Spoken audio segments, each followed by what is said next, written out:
Toby and the Stout Gentleman. Toby is a tram engine. He is short and sturdy.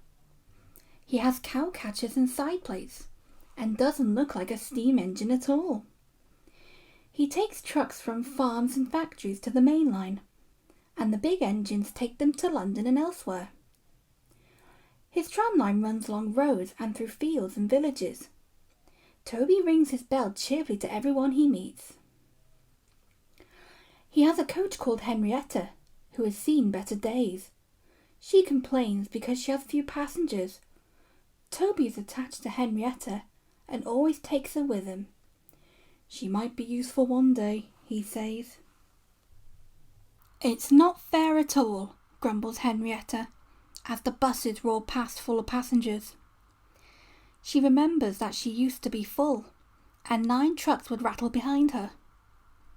Now there are only 3 or 4, for the farms and factories send their goods mostly by lorry. Toby is always careful on the road.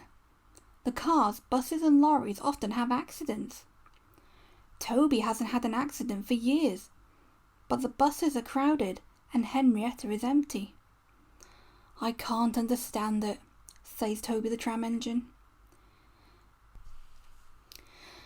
People come to see Toby, but they come by bus.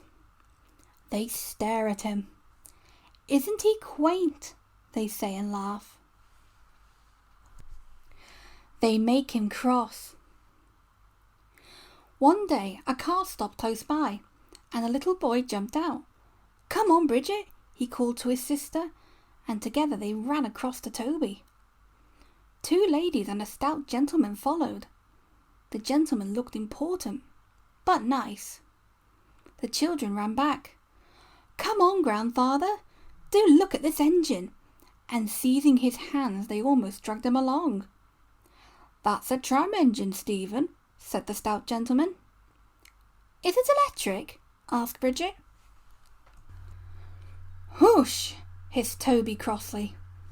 Shh, shh, said her brother, you've offended him. But trams are electric, aren't they? They are mostly, the stout gentleman answered, but this is a steam tram. May we go in it, grandfather, please? The guard had begun to blow his whistle.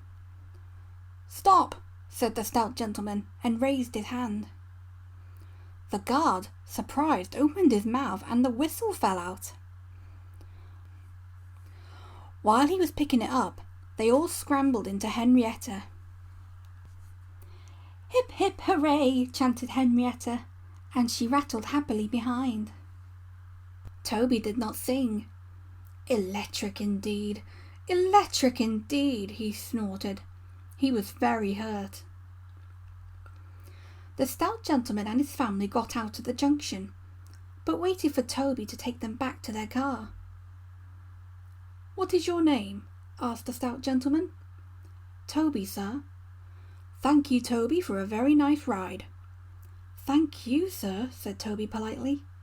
He felt better now. This gentleman, he thought, is a gentleman who knows how to speak to engines. The children came every day for a fortnight. Sometimes they rode with the guard, sometimes in empty trucks. And on the last day of all, the driver invited them into his cab. All was sorry when they had to go away.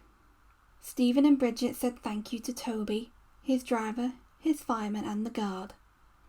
The stout gentleman gave them all a present. Peep, pip, peep, peep, whistled Toby. Come again soon.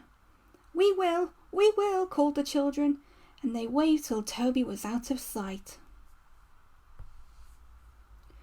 The months passed. Toby had few trucks and fewer passengers. Our last day, Toby, said his driver sadly one morning. The manager says we must close tomorrow. That day, Henrietta had more passengers than she could manage. They rode in the trucks and crowded in the brake van, and the guard hadn't enough tickets to go around. The passengers joked and sang, but Toby and his driver wished they wouldn't. "Goodbye, Toby," said the passengers afterwards. "We are sorry your line is closing down." "So am I," said Toby sadly. The last passenger left the station, and Toby puffed slowly to his shed. "Nobody wants me," he thought, and went unhappily to sleep. Next morning the shed was flung open, and he woke with a start to see his fireman dancing a jig outside. His driver, excited, waved a piece of paper. "Wake up, Toby," they shouted, "and listen to this. It's a letter from the stout gentleman." Toby listened "But I mustn't tell you any more, or I should spoil the next story."